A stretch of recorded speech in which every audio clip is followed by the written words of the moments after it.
Bonjour à tout le monde. Alors je ne vais pas poser ma question traditionnelle. Souvent quand je commence, je dis toujours comment allez-vous.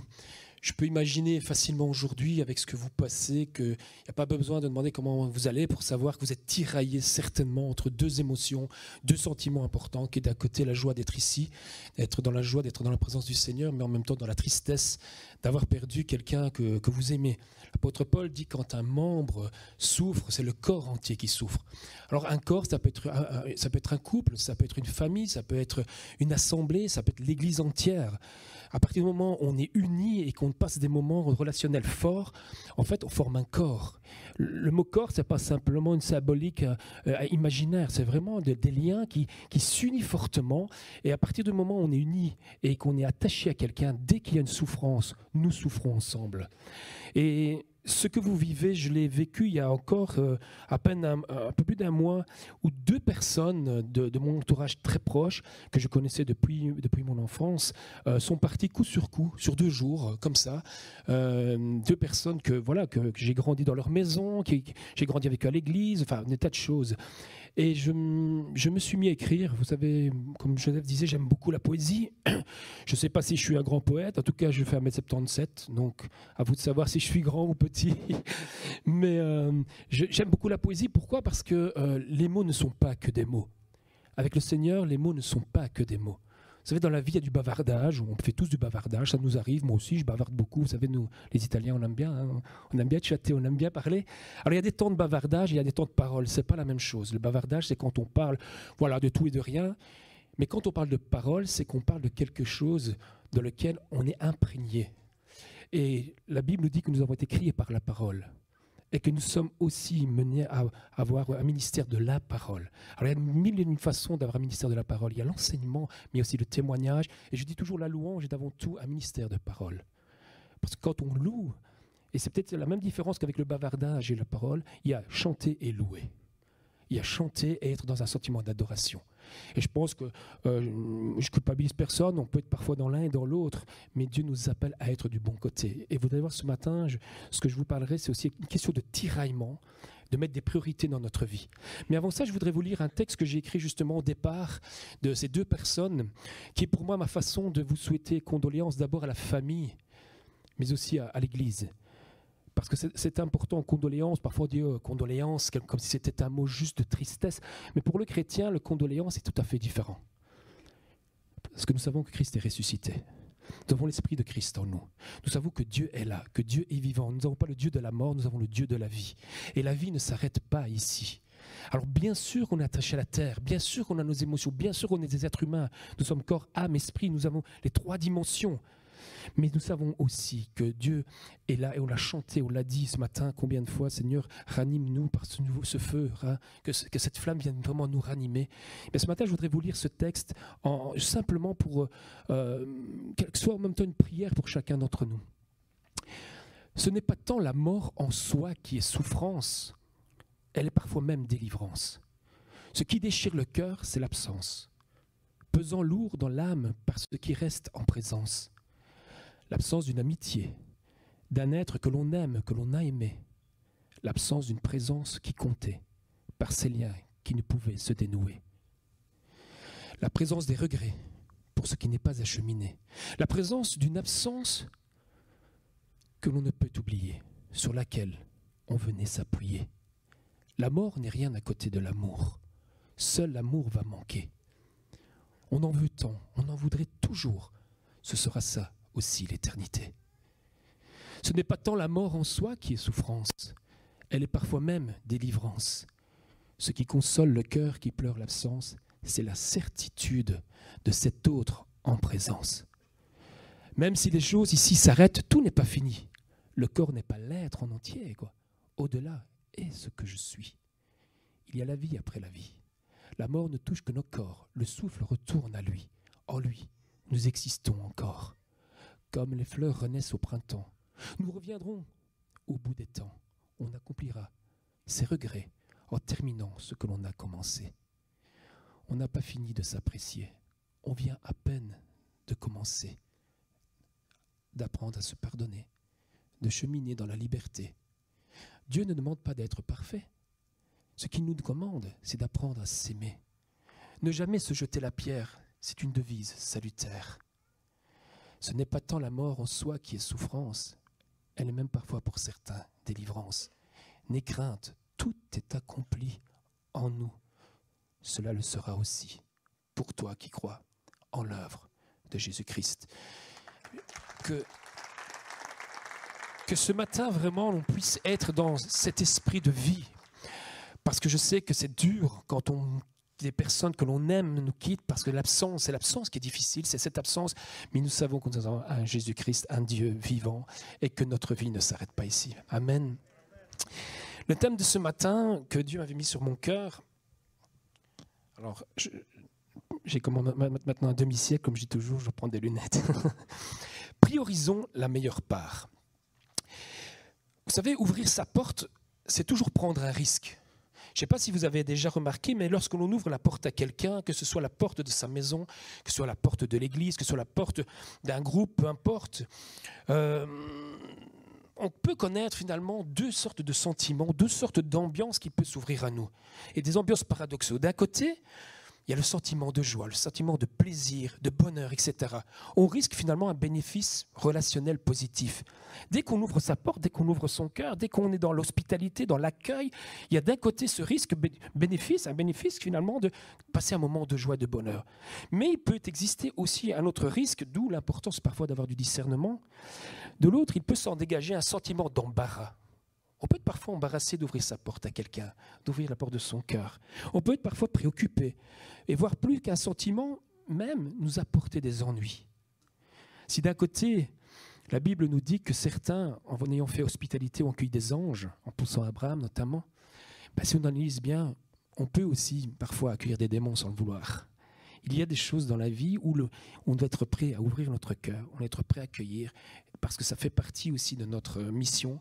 Mais à certains moments, faisons attention de ne pas accueillir n'importe quoi, n'importe comment, n'importe où. L'histoire que nous connaissons probablement tous dans la Bible va nous parler justement de deux manières d'accueillir. Vous connaissez bien l'histoire de Marthe et Marie qui accueillent Jésus. On va la lire ensemble ce matin. J'aimerais partir de cette histoire pour démontrer qu'on peut être dans une même maison, dans un même lieu, dans un même présent, dans une même situation et vivre l'accueil totalement différemment. Luc 10, 38 à 42, on va le lire ensemble. Pendant qu'ils étaient en route, Jésus entra dans un village. Là, une femme nommée Marthe l'accueillit dans sa maison. Elle avait une sœur appelée Marie. Celle-ci vint s'asseoir aux pieds de Jésus et elle écoutait ce qu'il disait. Pendant ce temps, Marthe était affairée aux multiples travaux que demandait le service. Elle s'approcha de Jésus et lui dit « Maître, cela ne te dérange-t-il pas de voir que ma sœur me laisse seule à servir ? Dis-lui donc de m'aider. » Mais le Seigneur lui répondit « Marthe, Marthe, tu t'inquiètes et tu t'agites pour beaucoup de choses. Il n'y en a qu'une seule qui soit vraiment nécessaire. Marie a choisi la meilleure part et personne ne lui enlèvera. » Je vous propose de voir ensemble, ce n'est pas exhaustif, mais il y a 4 ou 5 points qui m'ont interpellé en méditant sur ce texte durant ces dernières quinzaines. Un premier point que je voudrais vous proposer, c'est premier verset, un accueil, une hospitalité mal orientée. On verra un deuxième point, il y a une comparaison que je voudrais faire, 2 femmes, 2 attitudes, 2 priorités complètement différentes. Un troisième point, il y a un coup de théâtre dans l'histoire, je vous expliquerai pourquoi je parle d'un coup de théâtre, c'est un reproche qui est fait à Jésus. Un quatrième point, choisir la meilleure part, qui est le summum de ce texte, où ce texte veut nous conduire. Et finalement, à quoi nous invite ce texte? Voilà ce que je voudrais parcourir avec vous ce matin. Alors n'ayez crainte, chaque point ne fait qu'une heure. Joseph m'a dit avant 15 heures. J'en finis avant... Non, vous allez voir, je ne vais pas m'attarder sur tous les points, mais c'est important de revoir peut-être ces 4-5 points avec vous. Premier point, verset 38, m'a ouvert finalement l'esprit et la méditation sur un accueil raté, une hospitalité mal orientée. Je vais vous donner 2 illustrations que j'utilise souvent dans mon métier. Vous savez, je vous ai déjà expliqué, je suis éducateur, je suis responsable de service. En même temps, j'ai une formation en éthique de soins de santé. Et dans cette formation, je suis parfois invité avec un collègue à aller parler de ce que c'est que l'éthique institutionnelle. Et notamment, dans l'éthique institutionnelle, on parle souvent de qu'est-ce que l'accueil. Je vais vous raconter 2 petites histoires que je raconte souvent dans ce cadre-là, mais qui aujourd'hui, je pense qu'on peut faire un petit parallèle avec Marthe et Marie. Première histoire, ça se passe dans l'un de nos services. Dans l'ASBL pour laquelle je travaille, il y a 6 services. Il y a des services pour jeunes, des services pour personnes adultes avec handicap. Dans un des services dans lequel moi je ne travaille pas, mais je suis en contact régulièrement avec mes collègues, c'est un service, ce qu'on appelle un service d'accueil de jour pour personnes avec handicap mental. Et dans ces services, ce qui se passe simplement, ces personnes, ces hommes et ces femmes viennent passer la journée dans le service. Et dans ce service, qu'est-ce qu'ils font? Finalement, ils passent la journée et ils se créent des liens sociaux, ils ont des projets, des tas de choses. Et dans ce service, il y a aussi ce qu'ils appellent, ils organisent des stages de découverte. C'est quoi un stage découverte? C'est quand un jeune, par exemple, va sortir de l'enseignement spécialisé, qui a un handicap mental, qui on suspecte qu'il pourrait peut-être un jour entrer dans ce service, il peut faire un stage d'1 semaine pour voir au bout de cette semaine, finalement, si d'abord il se plaît, s'il trouve que ce stage qu'il passe lui plaît beaucoup, et voir s'il aurait peut-être sa place dans ce service. Alors ce qui est marrant, c'est que j'ai une collègue qui, elle est à cheval sur l'accueil. C'est quelqu'un qui vraiment fait tout. Je vous assure, elle fait tout pour mettre les choses en place, pour que les gens soient bien accueillis, pour que tout se passe bien. C'est vraiment c'est un honneur pour elle. Et un jour, ce service accueille un bénéficiaire pendant toute une semaine. Et puis, après une semaine de stage, il y a toujours l'évaluation. On fait une évaluation, enfin en tout cas l'équipe fait une évaluation. Et puis, pendant l'évaluation, le père de ce jeune homme dit comme ça, alors écoutez bien ce que j'ai dit pour ma collègue, je n'ai jamais eu un accueil aussi merdique. Imaginez-vous pour une équipe, pour une institution, pour des personnes, imaginez-vous même dans l'église, on vous fait des tas de choses pour bien accueillir et vous entendez ça. Je n'ai jamais eu un accueil aussi merdique. Ça nous a appris une première chose que je voudrais mettre en suspens ce matin, c'est qu'il ne suffit pas d'avoir une bonne intention. Il ne suffit pas d'avoir une bonne organisation. Il ne suffit pas de mettre toutes les choses en place pour se dire que l'accueil va être réussi. Bien sûr, ces choses sont importantes, ces choses sont fondamentales, mais il y a quelque chose de plus grand. Une deuxième petite histoire pour faire le lien avec l'accueil, comme quoi un accueil peut être mal orienté, parce que l'idée de ce texte, c'est comment Marie et Marthe accueillent Jésus au fond. Je vais y revenir après. Une deuxième histoire qu'on a vécue, alors là, ce n'est pas du tout dans mon institution, c'est dans les séminaires et les colloques dans lesquels on est parfois invité. Il y a toujours des échanges. Et il y avait une infirmière qui travaille dans un hôpital psychiatrique et qui explique un peu ce qu'elle a vécu en disant, mais finalement, par rapport à ce que vous dites, ça me fait penser à une expérience que j'ai faite. Et je relis juste les quelques points. Elle nous raconte qu'un jour, lors d'une nouvelle admission, elle prend le temps d'accompagner son patient dans sa chambre pour le rassurer, pour établir une première relation de confiance avec ce patient, pour prendre soin de son arrivée. À son retour au bureau de ses collègues, elle voit que ses collègues sont tout affairés, un peu comme dans le texte tout à l'heure. Et partout elles sont affairées par tout ce qu'elles doivent faire, notamment par les obligations légales et le protocole d'admission. Vous savez, dans un hôpital, dans une institution, peu importe, on a des protocoles à suivre. Donc voilà, il y a des choses qu'on doit mettre en place. On ne peut pas dire on va mettre ça de côté. Mais elle avait pris ce temps, puis elle revient, elle voit ses collègues tout affairés. Et dès qu'elle entre dans le bureau, à aucun moment, elle dit, on lui a posé la question, par exemple, mais comment va le nouveau patient? Est-ce que ça a été? Comment est-ce qu'il se sent? Est-ce qu'il n'est pas trop perturbé? Est-ce qu'il n'aurait pas des questions? Non, elle dit aucune de ces questions. En revanche, j'ai été anéantie par un tas de questions par les collègues du genre, est-ce que tu as les références de sa carte d'identité? Est-ce que tu as pris le numéro de contact? Est-ce que tu as les coordonnées de sa mutuelle? Elle dira, en entendant les reproches de mes collègues, j'avais l'impression d'avoir raté mon accueil. Et pourtant, si l'on réfléchit convenablement, elle était vraiment dans l'accueil de la personne. Elle était dans l'accueil de l'être humain, de l'être vivant avec lequel elle était dans une qualité de présence. Alors que tout affairé par des tas de choses qui sont importantes. Ce matin, je veux le dire tout de suite, je vais le dire plusieurs fois, je ne vais pas mettre en opposition, vous allez voir, le fait de l'organisation, du service et la méditation, la parole. Vous allez voir, les deux sont importants, mais il y a des priorités à faire parfois dans la vie. Et dans cette histoire, ça nous a vraiment démontré que finalement, on peut vite confondre l'organisation par un protocole qui aide à une admission, à l'entrée d'une personne, par des tas de choses qu'on organise, avec l'accueil réellement de l'être humain qui est en face de nous. Alors vous allez me dire, mais qu'est-ce que ça a à voir avec la Bible? Qu'est-ce que ça a à voir avec ce texte? Mais si on compare un tout petit peu ce texte et si on creuse un tout petit peu, on peut voir que Marthe est très certainement aussi dans cette histoire avec une bonne intention. Le texte nous dit que Marthe est affairée à remplir son service, son rôle, qui quelque part était d'appliquer pour elle le protocole finalement social, éducatif, le protocole moral de son époque. Il faut savoir que de tout temps, en Orient, et même dans la loi de Moïse, on va le lire juste un instant, c'est un devoir sacré que d'accueillir, de nourrir, de loger, de protéger un voyageur, un étranger qui traversait le pays. Et on retrouve ça dans le Lévitique. Si un étranger, Lévitique 19, 33, 34, je l'avais mis, voilà. Si un étranger vient s'installer dans votre pays, ne l'exploitez pas. Traitez-le comme s'il était un des vôtres. Tu l'aimeras comme toi-même, car vous avez été vous-même étranger en Égypte. Je suis l'Éternel, votre Dieu. Marthe fait donc ce qui est considéré comme étant normalement juste et bon. Quand elle accueille Jésus, elle est d'une bonne intention. Elle est dans son rythme, dans ses habitudes, dans ce qu'elle fait habituellement. Mais, et je dis même faisons attention parce qu'avec une lecture superficielle, on aurait tendance à critiquer tout de suite Marthe. Oublions un petit peu la suite. Mettons-nous dans cette histoire et évoluons avec cette histoire.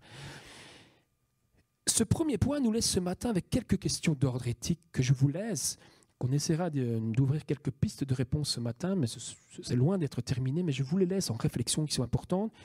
Qu'est-ce qu'au fond un bon accueil ? Qu'est-ce que c'est que bien accueillir chez soi quelqu'un ? Qu'est-ce que c'est que bien accueillir quelqu'un dans une église ? Qu'est-ce que c'est que bien accueillir quelqu'un dans un groupe ? Que serait aussi bien d'accueillir Jésus-Christ dans notre vie ? Suffit-il de nos bonnes intentions ?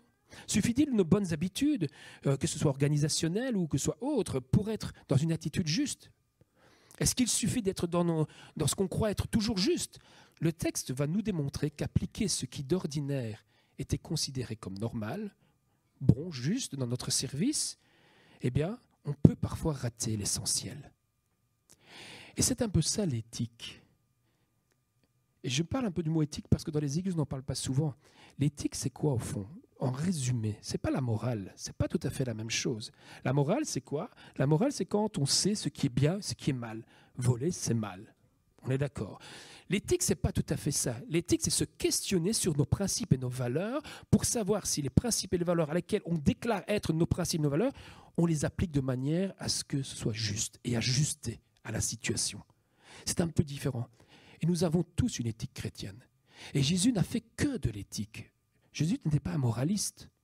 On va le voir avec Marthe, il ne va rien reprocher à Marthe. Vous allez voir, il ne reproche rien. Jésus était un éthicien. Pourquoi ? Parce qu'il posait toujours, et vous savez, chez les Juifs, c'est constant, il répondait une question par une question. Il ouvrait toujours la réflexion. Avec le sabbat, souvenez-vous, on ne pouvait rien faire le jour du sabbat. Il y avait des principes par rapport à cette valeur du repos. Et il dira, mais est-ce qu'il est permis de faire du bien le jour du sabbat ? C'est de l'éthique. Ce n'est pas simplement se contenter de savoir ce qu'il faut faire ou bien faire ou mal faire et dire, voilà, c'est comme ça. Non. Avoir une éthique chrétienne, c'est savoir être avec l'Esprit du Seigneur et pouvoir se questionner dans notre vie de tous les jours. On peut le faire seul, on peut le faire ensemble. Le point 2, 2 femmes, 2 attitudes et 2 priorités. Alors on va entrer tout doucement dans le texte. Là, je vous parle un peu d'accueil, mais là, il est question de comment on va accueillir Jésus. Comment ces 2 femmes vont accueillir le Christ dans leur vie. Honnêtement, si on veut être honnête, je ne sais pas si vous avez la même intention que moi, mais tantôt je m'identifie à Marthe et tantôt je m'identifie à Marie. On aurait tendance à envie de croire qu'on est toujours Marie, qu'on est toujours au pied du Christ, en train de bien écouter. Moi, honnêtement, je vais vous avouer, tantôt je suis l'un, tantôt je suis l'autre. Enfin, tantôt je suis plutôt Martin et Mario, parce que si je dis Marthe et Marie, je ne vais pas faire une histoire de genre ce matin, mais voilà. Mais je m'identifie aux 2. Et on va voir un petit peu quelles sont les postures de chacune dans cette histoire et en quoi ça peut nous intéresser. Moi, j'imagine Marthe facilement, dans cette histoire, courir dans tous les coins. Elle est agitée, le texte dit, elle est affairée. Une personne, finalement, du XXIe siècle. Aujourd'hui, je ne sais pas vous, mais tous les gens que je vois autour de moi, et moi-même, je suis toujours en train de courir. Je ne sais pas ce qui se passe, mais parfois, si je ne m'arrête pas, finalement, je cours dans tous les coins.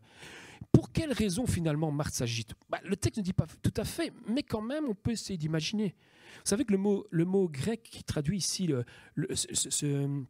ce mot affairé ou pour dans d'autres versions occupé, c'est être tiraillé. Je vous ai dit tout à l'heure, on est parfois tiraillé par des sentiments. Ce matin, on est tiraillé par 2 sentiments. Mais Marthe était aussi tiraillée, dit le texte. D'un côté, elle a son devoir qu'elle est en train de mettre en place en tant que femme, en tant que celle qui accueille dans la maison. Et puis, elle voit là, il se passe quelque chose peut-être d'intéressant d'un autre côté, où sa sœur Marie est là, assise avec les hommes, en train d'écouter le Seigneur. Et le texte dit, elle était tiraillée entre ces 2. Finalement, je me suis posé quelques questions. Et on pourrait se poser ces questions aussi chez nous ce matin. Est-ce que finalement, peut-être que Marthe était tiraillée, prise avec le devoir sacré de l'accueil, et que finalement, le fait d'être prise avec son devoir, elle était en train de rater l'essentiel. Ou peut-être, je n'en sais rien, elle était peut-être avec cette injonction de perfection. Vous savez, on est dans le monde de la perfection aujourd'hui. Le monde est loin d'être parfait, hein. Nous sommes tous loin d'être parfaits. Mais on nous fait croire que finalement, la qualité d'une chose, la qualité de ce qu'on fait, c'est d'arriver à une certaine norme, avec un certain moule, et que ça, c'est la perfection, c'est comme ça qu'il faut faire les choses. Peut-être que Marthe était prise à être affairée avec ces choses. Peut-être que parfois, nous aussi, on est tellement affairés à vouloir faire les choses d'une certaine façon, d'une certaine manière, que finalement, on en oublie l'essentiel. On en oublie peut-être aussi d'entendre et de s'arrêter auprès de Dieu, de s'arrêter auprès de Christ pour l'écouter. Vous savez, dans notre vie spirituelle, après 30 ans, 20 ans, 40 ans, même parfois après 2 mois, on a des habitudes qui s'installent. Et si on ne fait pas attention, nos habitudes, parfois, je ne dis pas qu'elles ne sont pas bonnes, mais si on reste que dans nos habitudes et qu'on n'ouvre pas notre esprit, qu'on n'est pas à l'écoute de Dieu, finalement, on n'entend pas ce que Dieu a à nous dire d'essentiel.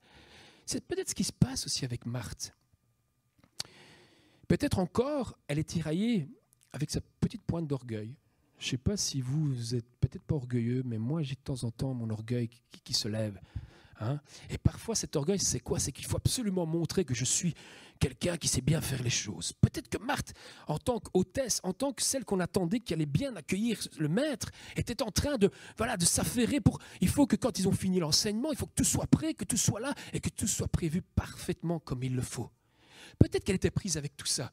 Peut-être que dans notre vie, parfois, on est des Marthes ou des Martins. On est pris tellement avec toutes ces choses que finalement, on rate et on passe à côté de l'essentiel. Marthe est très certainement sincère, mais en même temps, elle semble irritée. Pourquoi? Parce que sa sœur, finalement, elle, on a l'impression qu'elle s'en fout. Marthe court dans tous les coins, et je crois que dans les familles, vous avez certainement déjà vécu ça. Hein. Il y a quelqu'un qui court dans tous les coins, puis l'autre est assis, peut-être en train de faire quelque chose, ou d'écouter quelque chose, ou de lire, je ne sais pas, ou peut-être prier. Et c'est, mais enfin, qu'est-ce qui se passe? Vous avez Marthe d'un côté. Marie, elle, en revanche, comparons un petit peu Marie, en revanche, la posture de Marie complètement à l'opposé. Elle est tout autre. Marie semble plutôt immobile. Elle est moins courir, moins ferrée. Elle semble contemplative, assise, à l'écoute. Elle semble même avoir une attitude injuste en laissant sa sœur aînée seule aux tâches quotidiennes de la maison. Je pense que la réaction de Marthe, elle est normale. Hein. Si vous avez 2 enfants, vous donnez des exemples concrets. Imaginez, vous avez 2 enfants, vous recevez des invités, vous m'invitez chez vous, voilà. J'imagine que vous m'invitez chez vous, passe un moment ensemble, je viens pour discuter, pour parler de la parole ensemble, de manger, passer un bout.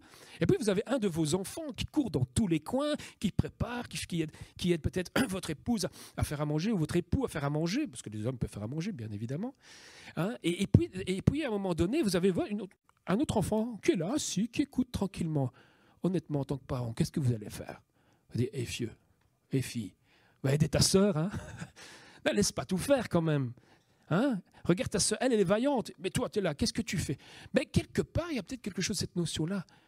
C'est pour ça que je me dis toujours, faisons attention, ne critiquons pas Marthe dans cette histoire. Je crois que Marthe est avec une bonne intention. Elle aussi, elle veut bien accueillir le Maître. Elle aussi, elle veut tout faire pour accueillir Jésus. Elle aussi, elle est là pour vraiment le recevoir. Et puis, voyant Marie complètement faire quelque chose de complètement différent, d'inhabituel, elle ne saisit pas, elle ne comprend pas qu'il y avait quelque chose de plus important. De plus, une des premières différences qu'on peut peut-être faire dans cette histoire, que je voulais le relever ce matin avec vous, qu'on peut faire dans ce texte, c'est que on a l'impression peut-être que l'une veut être une bonne servante et l'autre une bonne disciple. Mais attention, je le redis, je l'ai dit tout à l'heure, je ne suis pas en train de vous dire que je veux aujourd'hui dire qu'il faut opposer l'attitude de servant, de serviteur aux disciples. Pas du tout. On voit bien dans la parole de Dieu, les deux sont corollaires, les deux sont importants. Mais ici, on sent qu'il y a une priorité qui est à mettre en place et que quelque part, Marthe est tellement prise par le service, Marthe est tellement prise par ses habitudes, Marthe est tellement prise par ce qu'elle fait habituellement, rituellement, qu'elle ne voit pas qu'il y a autre chose. Et que Jésus, s'il est là, il n'est pas là pour recevoir à manger forcément. Il n'était pas là bien sûr pour être bien reçu. Mais Christ était là pour apporter la bonne nouvelle. Christ était là pour donner de l'enseignement. Christ était là pour apporter la parole de vie. Et parfois, on est tellement pris dans ce monde, aussi bien à l'extérieur, aussi bien chez nous, aussi bien notre boulot, même parfois dans nos activités d'église, on est tellement pris par l'activisme, on est tellement pris par ce que le monde nous pousse, qu'on en oublie de s'arrêter un instant et de faire place à l'essentiel. Ce matin, c'est une question de priorité. Ce n'est pas dire que Dieu nous demande d'être plus serviteurs ou de méditer plus la parole que de service, ce n'est pas ça. Mais il y a des temps et des moments, il faut mettre une priorité. Je vais y venir. Cette histoire a l'air de bien se passer dans un premier temps. Si on s'arrête là, on se dit finalement, Jésus ne dit rien, il ne se passe rien, mais il va y avoir un coup de théâtre. Moi, ce que j'appelle un coup de théâtre, c'est que dans une histoire, vous lisez quelque chose, il y a un événement tout d'un coup qui va changer la dynamique. Il y a quelque chose qui se passe. Et ce qui se passe, c'est qu'au fond, Marthe va faire un reproche à Jésus. Alors là, je vais y venir après, mais c'est toujours dangereux de faire un reproche à Jésus. Je ne sais pas si vous avez déjà vu dans la Bible, mais tous ceux qui ont voulu faire des reproches au Christ, c'est toujours un peu dangereux. Alors j'ai paraphrasé un tout petit peu l'histoire, et voilà ce que Marthe fait. Je paraphrase un petit peu le texte, pardonnez-moi, mais j'aime bien parfois faire ça. J'essaie de la rendre dynamique, comme si j'étais dans l'histoire et que je la vivais. C'est comme si Marthe venait et dit « Ben Seigneur ». Et attention, quand on dit « Seigneur », petite parenthèse, je disais tout à l'heure, les mots ne sont pas que des mots. Quand vous dites « Seigneur », vous voyez, Marthe ne dit pas « Maître », « Rabbi », il dit « Seigneur ».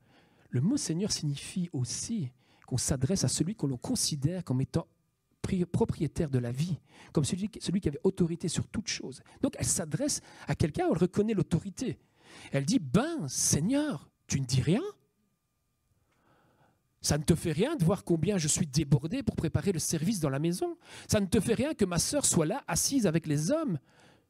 Et j'ai dit avec les hommes, pourquoi? Parce qu'à l'époque, ce n'était pas inhabituel. Ce n'était pas habituel qu'une femme soit dans cette position d'être au pied en train d'écouter un maître parler. Mesdames, n'oubliez pas, Jésus est votre premier libérateur, je vous le dis en passant. Elle n'est pas... Je relis. Ça ne te fait rien que ma sœur soit là, assise avec les hommes. Elle n'est pas à sa place. Tu ne dis pas de venir m'aider? Enfin, Seigneur, toi qui es le maître, toi qui as autorité sur toute chose, toi qui es là, c'est à toi de lui dire, non? Toi qui enseignes la justice, fais donc que les choses soient justes à mon égard. Reprends ma sœur, s'il te plaît, et dis-lui de venir m'aider. Alors, on pourrait passer une heure, je vous assure, on pourrait passer une heure autour de ce texte. On ne le fera pas. Mais je voudrais dire quelque chose. On prend toujours un gros risque de faire un reproche à Jésus, d'autant quand il s'agit de reprendre les autres. Et c'est ce que Marthe fait à ce moment-là. Et ça nous arrive aussi parfois de le faire. Oser prendre le risque de se présenter devant Jésus comme étant irréprochable, parce que quand Marthe va voir Jésus, c'est un peu ça qu'elle fait. Elle dit, Seigneur, tu vois, moi je fais ce qu'il faut. Je suis en train de bien préparer tout ce qu'il faut faire pour bien t'accueillir. Je suis irréprochable quelque part. Alors dis à ma sœur de venir faire comme moi, qu'elle puisse faire la même chose que moi. C'est toujours dangereux, pourquoi? Parce que si on veut faire justice à partir de cette irréprochabilité, soit on est ignorant, ça arrive qu'on ignore des choses, soit on est inconscient de ce qu'on est en train de faire, soit on est vraiment complètement orgueilleux, ou alors on est kamikaze. Pourquoi je dis ça? Tout simplement parce que c'est un peu comme ce pharisien, souvenez-vous, Jésus va raconter l'histoire, qui priait, Seigneur, je te remercie parce que je ne suis pas comme ceux-là. Je pense que si on va et on prie et on demande à Dieu de venir reprendre quelqu'un d'autre, très vite le Saint-Esprit vient nous remettre à la tête. Oh, est-ce que tu ne penses pas qu'avant de me demander de reprendre cette personne, est-ce que tu ne ferais pas mieux de regarder la poutre qui est dans ton œil avant que j'enlève la paille qui est dans l'œil de ta sœur, de ta frère, ton frère ou de ta sœur? C'est fondamental parce que ce qui se passe entre Marthe et Marie est quelque chose de cet ordre-là. En tout cas, je le ressens quand je lis le texte, quand je l'approfondis, quelque chose de cet ordre-là. Qu'est-ce que Marie fait là? Elle devrait être avec moi. Seigneur, c'est toi. Que tu puisses le faire changer d'avis. Qu'elle fasse comme moi. Qu'elle fasse ce qui est considéré comme juste et bon de manière ordinaire. Qu'est-ce que Jésus va répondre? Et on arrive à ce point 4 qui est choisir la meilleure part. Et on arrive au plus intéressant du texte. Je pense que Jésus comprend la situation de Marthe, qui comprend que Marthe, quand elle fait ça, elle a l'intention de bien faire. Parce que je pense que si Marthe avait une mauvaise intention, Jésus aurait eu un autre ton. Vous vous souvenez, quand les pharisiens venaient l'attaquer, il y a un autre ton à ce moment-là. Mais je pense que Jésus comprend que Marthe est dans une bonne intention, comme nous pouvons être parfois dans une bonne intention. Et il la reprend avec toute la douceur pour lui faire comprendre quelque chose. La réponse de Jésus a pour but de faire prendre conscience à Marthe et de nous faire prendre conscience à nous qu'en réalité, Marthe est en train de reprocher à sa sœur d'avoir fait le bon choix aux yeux de Christ, aux yeux de Jésus. Et le bon choix, c'était quoi pour Jésus? C'était d'être d'abord à l'écoute de sa parole avant d'être affairé au service auquel on tient. Ça, c'est fondamental. Jésus n'est pas en train de dire, et vous voyez, il n'a rien reproché à Marthe. Il n'a pas dit à Marthe, oh non, ce que tu dois faire, il ne faut pas le faire. Il n'a rien reproché. Il est resté avec cette finesse de vouloir faire comprendre que dans la vie, il y a des moments, il faut mettre les priorités. Il y a des moments, et je pense qu'il y a des temps, et Dieu nous appelle au service. Jésus lui-même a dit, il y a plus de bonheur à donner qu'à recevoir. Dieu nous appelle au service, c'est certain. Il faut être convaincu de ça. Mais il y a des priorités fondamentales pour avoir une vie stable, pour avoir une vie chrétienne stable, pour avoir une spiritualité stable, pour avoir et pour pouvoir accueillir Christ de manière stable. Un bon repas, une belle maison, une belle décoration, une belle table, bien préparée, etc. sont de bonnes choses. Mais elles restent éphémères. Si elles sont importantes, elles ne sont pas l'essentiel. Et elles ne sont pas suffisantes pour une vie stable, ce que je venais de dire. Par contre, l'enseignement de Jésus-Christ, sa parole, qui enseigne l'amour, qui enseigne la foi, qui enseigne tout, personne ne peut nous l'ôter. Quand Jésus dit ça à Marthe, à ce moment-là, il faut se rappeler, il repart vers Jérusalem pour être crucifié. Et quand il dit à Marthe, tu sais, ce que Marie est en train de recevoir, ce que Marie est en train de recevoir de moi, et fait, personne ne pourra lui ôter. Même si tu m'as accueilli, même si tout ce que tu peux faire, tout ça c'est éphémère. Mais tout ce que Marie est en train de recevoir, tout ce que je suis en train de lui enseigner, tout ce que je suis en train de dire, toute la parole, personne ne pourra lui ôter, même quand je ne serai plus là. Même quand je serai crucifié, même quand les gens me croiront mort, même quand après ma résurrection, tout cela, personne ne pourra me l'ôter. C'est une fois de plus un lien avec la parole fondamentale. Recherchez d'abord le royaume des cieux et toute sa justice, et toutes choses, toutes vous seront données. Remarquez, il n'est pas dit que tout ce que vous avez envie d'avoir, tous vos désirs, mais toutes choses essentielles vous seront données. Accueillir Christ dans sa vie, bien accueillir, c'est d'abord rechercher le royaume de Dieu et sa justice. C'est d'abord être dans cette dimension. Et on va arriver après, vous allez voir que quand on est dans cette attitude, quand on est dans la posture de Marie, le service viendra. Le service est déjà là. Et le service se mettra en route. Mais à un moment donné, quand Dieu parle, c'est le temps de s'arrêter. Ce que nous faisons le dimanche matin, c'est un peu ça. C'est le temps où on vient, on s'arrête. Tout s'arrête. Pourquoi? Parce qu'on est convaincu que Dieu est là pour nous parler. Non pas ce que le prédicateur va dire, non pas ce que je vais dire, non pas mes mots, mais parce que vous êtes convaincu que par sa présence, Christ a quelque chose qu'il veut déposer dans votre cœur ce matin. Et je pense que c'est important de toujours pouvoir mettre ses priorités. Alors, priorité, bien sûr, il y a le dimanche, quand on vient à l'église, il y a les moments organisés par l'église qui sont fondamentaux. Mais je vous pose la question, est-ce qu'à des moments de votre vie, vous êtes totalement affairé, où vous courez dans tous les sens? Est-ce qu'il ne vous arrive pas de rater l'essentiel, où Dieu vous demande de vous arrêter, stopper et de l'écouter? Parce qu'il y a quelque chose de fondamental à vous dire pour poursuivre votre course. Et je vous encourage à ça. Parce que je pense qu'on est dans un monde aujourd'hui qui, ça va dans tous les sens, ça court tout le temps, à toujours se poser peut-être en priorité. Où est la priorité de Dieu aujourd'hui? Qu'est-ce que dans sa parole il peut m'apporter, il peut m'amener?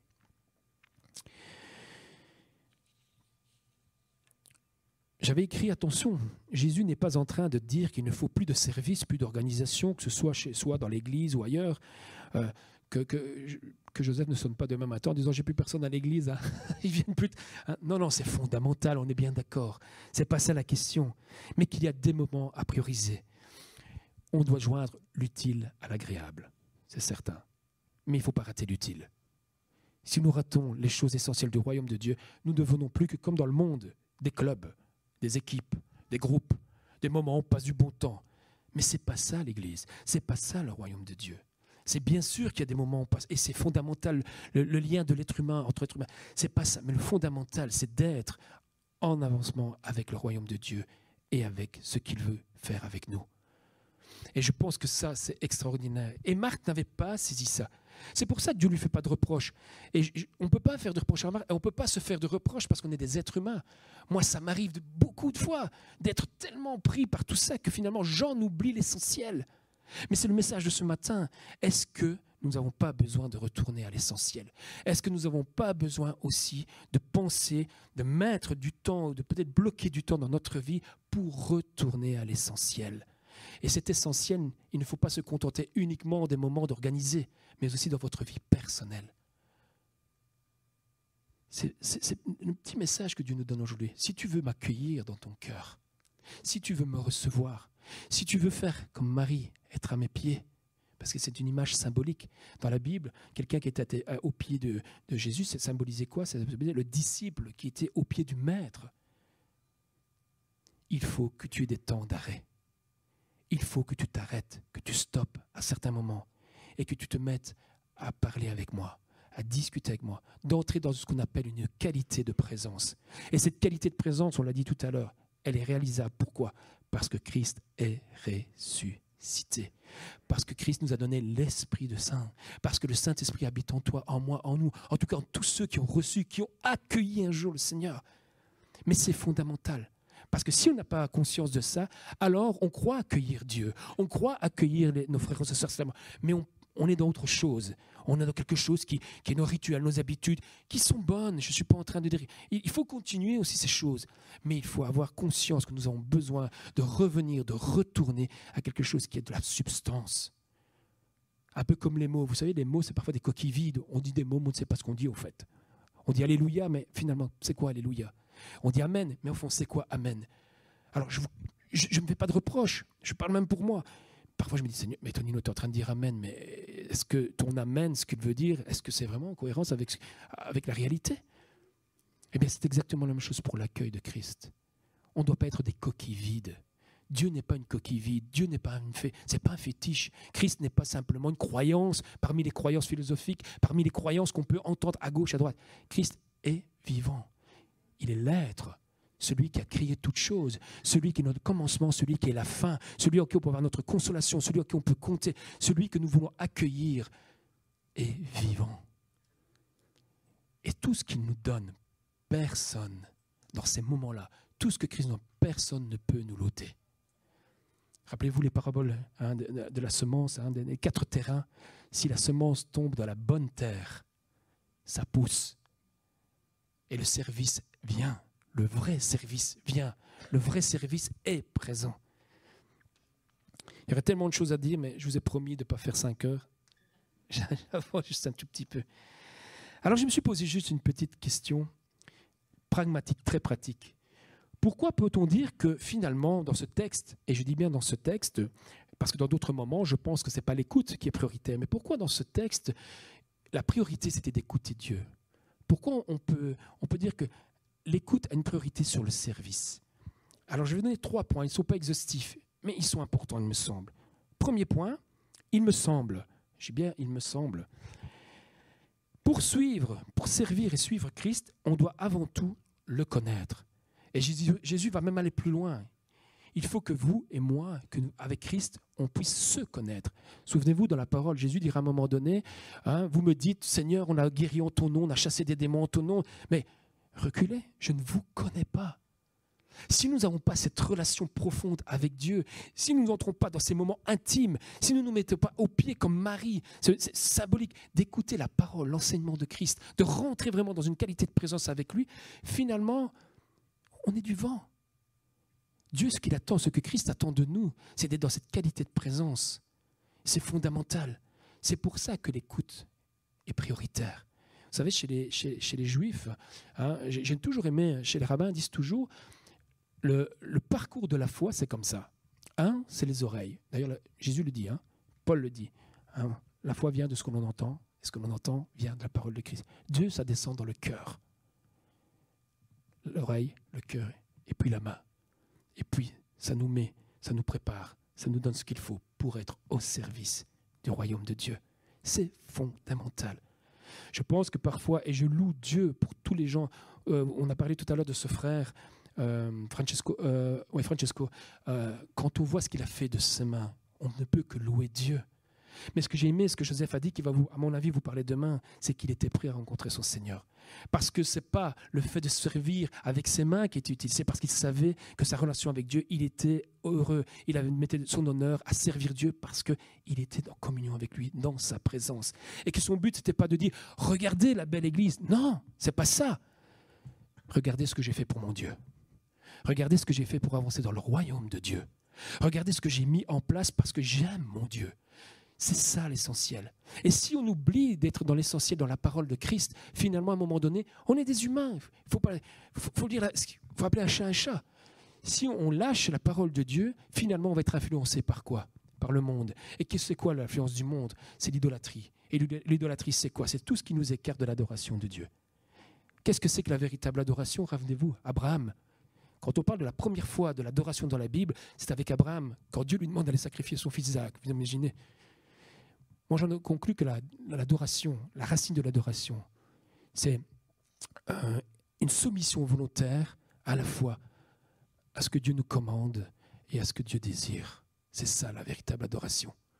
Il ne suffit pas de lancer des mots, mais une véritable adoration, un cœur d'adorateur, c'est quelqu'un qui se soumet volontairement à la parole de Jésus-Christ. Et c'est ça que Marie, quand elle est au pied de Jésus, on ne pourra pas lui ôter. Quand nous sommes dans cette présence avec Dieu, quand Dieu vient mettre ses semences dans votre cœur, personne ne pourra vous l'ôter, parce qu'il vient le graver, parce que ça se grave.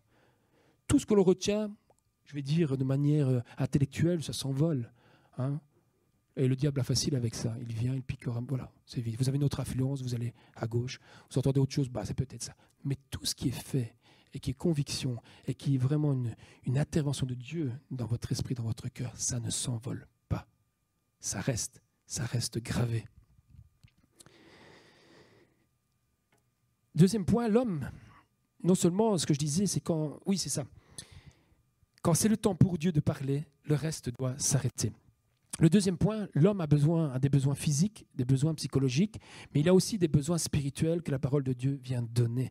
Vous connaissez cette phrase que Jésus a repris, que Luc aussi reprend dans son évangile. L'homme ne vivra pas de pain seulement, mais de toute parole qui sortira de la bouche de Dieu. On peut se nourrir de plein de choses. Et je suis quelqu'un qui me réjouit, j'aime bien la vie. Vous commencez un peu à me connaître. J'aime le foot, j'aime plein de choses. Hein, y a plein de choses. Et je me réjouis, je ne suis pas en train de dire je ne vais plus rien faire. Mais si je n'ai pas la parole de Dieu, si je ne fais pas de la parole de Dieu ma réjouissance première, je suis influencé, je serai influencé et je quitterai le chemin, quoi que je veuille, parce que je ne suis pas un être parfait. Nous avons besoin sans cesse d'écouter, de nous nourrir de la parole de Christ pour rester sur le chemin de la véritable adoration. Voilà pourquoi voilà ce que Marthe était en train de rater. Marthe, c'est un peu comme si Jésus lui disait, mais écoute, c'est bien que tu sois affairé, c'est pas ça, mais tu es en train de reprocher à ta sœur, elle est là où il faut. Viens plutôt t'asseoir avec moi. Parce que ça, tu pourras le faire après. Mais tout ce que je suis en train de dire ici, c'est pour ta vie éternelle. C'est pour toujours. Et ça, quoi qu'il arrivera dans ta vie, on ne te l'enlèvera pas. Un troisième point,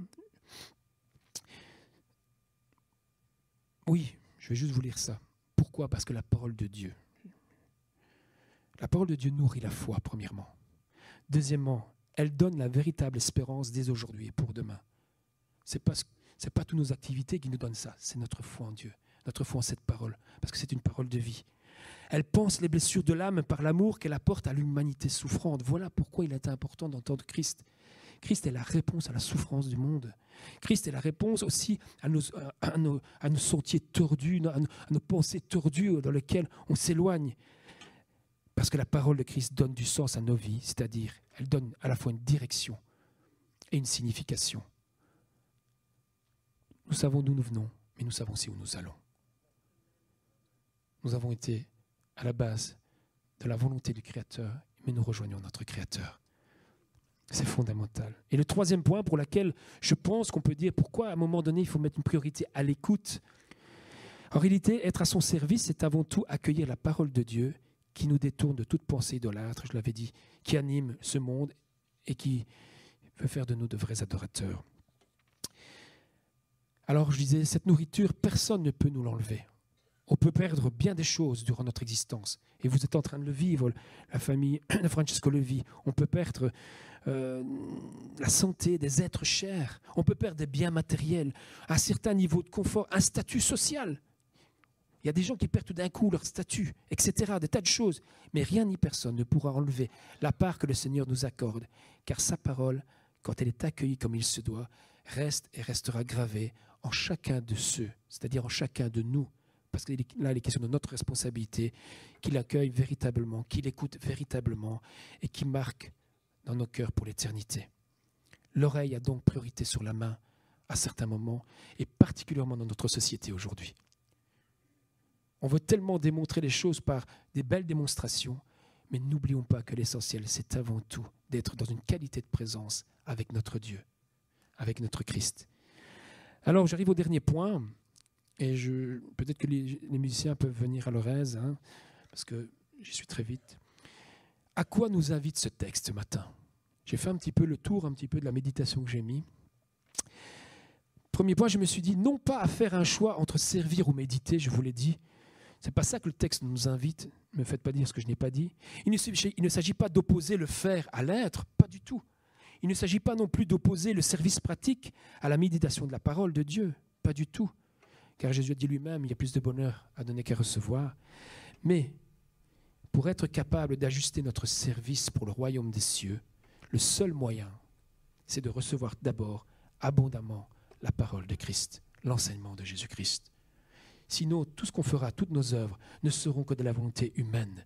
Et nous savons ce qu'elle vaut, la volonté humaine. Elle est bonne, elle a des bonnes intentions, mais elle a besoin d'être ajustée par l'Esprit de Dieu. Accueillir Jésus, c'est avant tout une priorité de l'écoute et de l'obéissance à sa parole. Et je vous pose cette question. Si vous n'avez plus le temps d'écouter la parole de Christ chez vous, si vous n'avez plus le temps de la méditer, si vous ne prenez plus le temps de la lire, c'est peut-être, je n'accuse pas, je ne veux pas me culpabiliser, c'est juste une question que vous voulez vous poser par rapport à vos priorités. C'est peut-être que votre emploi du temps est peut-être trop chargé, tout simplement. Peut-être serait-il judicieux pour votre vie spirituelle, pour votre vie tout court d'ailleurs, de supprimer quelque chose, un petit quelque chose, et de le remplacer par ce temps d'écoute avec un esprit de prière. C'est-à-dire une communion véritable avec Dieu. Vous vous dites peut-être, oui, mais moi, j'ai du mal de lire. Oui, moi, je ne suis pas quelqu'un qui sait faire de l'enseignement. Je ne sais pas comment creuser. Ce n'est pas ça que Dieu dit. Prenez les évangiles tout simplement, lisez et demandez à l'Esprit de vous conduire. Et puis, si vous avez des questions, parlez avec vos frères et vos sœurs, puisque l'Esprit répand du toute chair. Vous avez aussi un pasteur, vous avez des gens qui enseignent. Mais le Saint-Esprit veut aussi vous rencontrer, vous personnellement, au travers de sa parole. C'est fondamental. Un pasteur a dit quelque chose qui m'a impacté. Il a dit, mieux vaut servir Jésus 1 heure après l'avoir écouté, que le servir 3 heures sans l'avoir entendu. C'est ça le message de ce matin. C'est ça ce que je voulais dire avec Marthe et Marie. Je répète, mieux vaut servir Jésus 1 heure après l'avoir écouté que le servir 3 heures sans l'avoir entendu. C'est fondamental. C'est extraordinaire.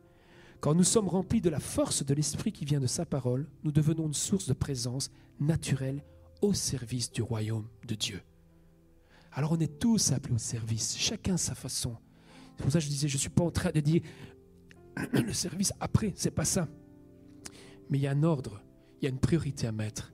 L'écoute de notre Dieu, l'écoute de sa parole, l'écoute de ce qu'il est, de ce qu'il a envie de vous dire, comment il veut diriger votre vie, notre vie, nos projets, nos plans, nos objectifs. Il y a ce qu'il fait ensemble, mais il fait aussi dans chacun notre vie. Alors pour ma conclusion, j'ai 4 petites questions. Et si, ce sera mon appel ce matin, si vous pensez qu'une de ces questions vous concerne, eh bien on va se lever, on priera ensemble. 1, je vous pose cette question. Ou posez-vous cette question. Ai-je envie d'accueillir sérieusement la parole de Jésus? Peut-être que jusqu'à aujourd'hui, vous vous dites, oui, je sens que la parole c'est quelque chose d'important. Oui, je compte sur telle chose ou telle personne. Mais est-ce que vous avez vraiment envie de passer un cap et d'accueillir sérieusement Christ dans votre cœur? Ça passe par accueillir sérieusement la parole de Dieu. Deuxième question, ce matin. Suis-je trop occupé par les attraits du monde ou par mes préoccupations quotidiennes pour écouter la parole du Seigneur? Suis-je prêt à revoir mes priorités? Si vous avez envie de revoir vos priorités pour relaisser place, donner plus de place à celui que l'on aime, à celui qui nous a donné la vie, celui par qui nous sommes renés de nouveau. Si vous avez envie de donner plus de place, de faire une priorité, alors on va prier ensemble parce que ça vous concerne aussi. Ça me concerne, ça nous concerne. Troisième question que ce message ce matin nous relève, mon service, ce que je fais tous les jours, ce que je déclare, mon ministère, peu importe, mon service est-il le prolongement de mon écoute de Christ plutôt qu'un désir de faire les choses pour dire j'ai fait les choses? Vous savez, on tombe parfois dans ce piège de dire je veux montrer que je sais faire des choses. Même à Dieu, comme si on voulait prouver des choses à Dieu. On n'a rien à prouver à Dieu. Dieu nous aime tel que nous sommes. Dieu ne nous aime pas parce qu'on a fait quelque chose qui, voilà, comme si on avait un mérite ou une preuve. Vous savez, c'est la grâce de toute façon. Mais c'est fondamental. Est-ce que mon service est le prolongement de mon écoute de Dieu ou est-ce qu'il est le désir de faire des choses pour dire j'ai fait des choses? Si c'est de ce côté-là, alors il y a quelque chose à changer dans notre cœur. Il y a une repentance à avoir dans notre cœur. Il dit Seigneur, je ne veux pas faire les choses pour être vu. Je ne veux pas faire les choses pour qu'on dise de moi waouh, quel homme. Je veux faire les choses parce que c'est ton désir à toi. Parce que je t'ai entendu me parler, parce que je suis engendré, parce que je suis engendré par toi, parce que je suis ton chemin. Et Dieu nous aime. Dieu n'a pas besoin que nous lui prouvions quoi que ce soit. Dieu va nous qualifier, vous qualifie, comme il vous a qualifié jusqu'à présent dans l'Église. Mais à certains moments, c'est important de renouveler ces choses, parce qu'on peut dévier dans notre vie. Dernière question ce matin, à laquelle la parole du Christ m'invite et nous invite, et je vous y invite aussi. Quel changement le Seigneur m'invite-t-il à faire, à apporter dans mon emploi du temps pour pouvoir prendre cette priorité dans l'écoute de sa parole? Si vous êtes interpellé par une de ces questions, tout simplement, je voudrais prier avec vous. Je voudrais que ceux qui veulent que l'on prie pour ça, on puisse se lever tout simplement. Et c'est juste symbolique, quand on se lève comme ça, c'est vraiment symbolique parce qu'on marque le fait, Seigneur, nous faisons appel à toi. Seigneur, nous faisons appel à ton esprit. Seigneur, tu as dit que tout ce que tu nous donnes, tout ce que tu as apporté, tout ce que dans ta parole il nous est donné, personne, ni même le diable, personne ne peut nous l'ôter à partir du moment où c'est toi qui nous le graves. Seigneur, ce matin, nous voulons vraiment tous ensemble se mettre devant toi pour te prier, pour te demander que ton esprit intervienne, qu'un souffle nouveau, comme disait ce chant, que ce souffle nouveau vienne vraiment souffler. À la fois le souffle de consolation parce que tu es le Dieu de la vie, à la fois le souffle parce que tu es le Dieu qui donne vie, qui redonne la grâce, mais aussi parce que nous avons besoin, non pas simplement d'avoir de bonnes intentions, mais d'être en accord, en cohérence dans la pratique pour vraiment t'accueillir dans nos vies. Nous voulons vraiment retrouver ces accueils. Nous voulons prendre au sérieux ta parole. Nous voulons vraiment donner du temps à ta parole. Nous voulons vraiment donner du temps à une présence de qualité dans notre relation avec toi. Nous voulons, Seigneur, que ce soit toi qui nous parle. Nous voulons que ce soit toi qui nous relève. Nous voulons que ce soit toi qui vraiment vient nous porter, vient nous diriger, nous guider. Alors, Seigneur, nous voulons t'accueillir comme il se doit. Nous te disons, Seigneur, parce que tu es vraiment le maître. Tu es le propriétaire de la vie. Tu es le propriétaire du royaume. Tu es le propriétaire de tout ce dont nous avons besoin. C'est toi qui répands tes bénédictions. La Bible nous dit que tu es déjà dans les lieux célestes. Toute bénédiction nous est donnée. Que toutes les bénédictions sont là, elles sont présentes. Seigneur, nous ne venons pas les réclamer précisément comme nous avons dans notre cœur humain le désir de vouloir telle ou telle chose, mais parce que nous voulons avoir le désir de recevoir ce que tu veux nous donner, Seigneur. Alors que ton esprit souffle un vent nouveau. Que ton esprit vienne souffler sur chacun d'entre nous. Vraiment ce moment, cet instant, vraiment cette force qui vient de toi, qui nous relie à toi, qui nous rattache à toi, qui nous donne un cœur ouvert, disposé à ta parole, disposé à te rencontrer chaque jour, Seigneur, à aller dans ta parole pour te recevoir, pour te t'aimer et pour être de vrais adorateurs. Alors que dans le nom de ton Fils Jésus-Christ, Seigneur, que tu puisses visiter les cœurs, que tu puisses visiter les pensées et que ton Église puisse vraiment t'accueillir comme il se doit, parce que tu es le roi des rois, tu es le Seigneur des seigneurs, parce que tu es ressuscité, parce que tu es vivant, parce que tu es celui qui a créé toutes choses et tu es celui qui sera dans la recréation de notre terre, Seigneur. Au nom de ton Fils Jésus-Christ. Amen.